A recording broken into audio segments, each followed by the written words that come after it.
জয় হিন্দ বন্ধুরা, এই যে 48 নম্বর প্রশ্নটি দেখতে পাচ্ছ, এই প্রশ্নটি এসেছে ডাব্লিউপি কনস্টেবল ফাইনালে। তো এই প্রশ্নটির আমি সলিউশন তোমাদের দেখিয়ে দেবো কীভাবে হয়েছে। তো প্রথমে দেওয়া রয়েছে এস এইচ পি, এরপর আর আই ও, তারপর রয়েছে পি কে এন, এরপর রয়েছে এম এন এম, নেক্সটে রয়েছে প্রশ্নবোধক। তো এখানে কি বসবে? তো প্রথমে দেখো এস এর মান হচ্ছে 19, এইচ এর মান 8, পি এর মান 16, আর এর মান 18, আই এর মান 9, ও এর মান 15, পি এর মান 16, কে এর মান 11, এন এর মান 14, এম এর মান 13, এন এর মান 14 এবং এম এর মান 13। তো এইভাবে মানগুলো তোমরা মনে রাখার চেষ্টা করবে কোনটার মান কত। তো এইভাবে আমরা এবার দেখব সিরিজটা কীভাবে গেছে।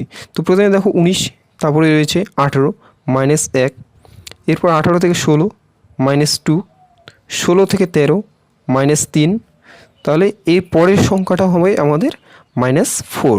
তাহলে 13 থেকে -4 করলে 9, 9 মানে কি আই। দেখো অপশনে আই কোনটাতে আছে, এটাতে নেই, এই জন্য এটা কাটা যাবে। এরপর দেখো এইচ এর মান 8, তারপরে আসছে 9 প্লাস 1 হয়েছে। এরপর 9 থেকে দেখো 11 আসছে প্লাস 2 হয়েছে। 11 থেকে দেখো 14 এসেছে প্লাস 3 হয়েছে। তাহলে নেক্সট এই সংখ্যাটি কী হতে হবে? +4 হবে। তাহলে 14 আছে, 14 থেকে +4 করলে 18 হবে। 18 মানে কি আর, আর 18, আর এর মান 8। তাহলে দেখো আই এর পর আর কোনটাতে আছে? এটাতেও নেই, এটাতেও নেই, শুধুমাত্র এটাতেই রয়েছে।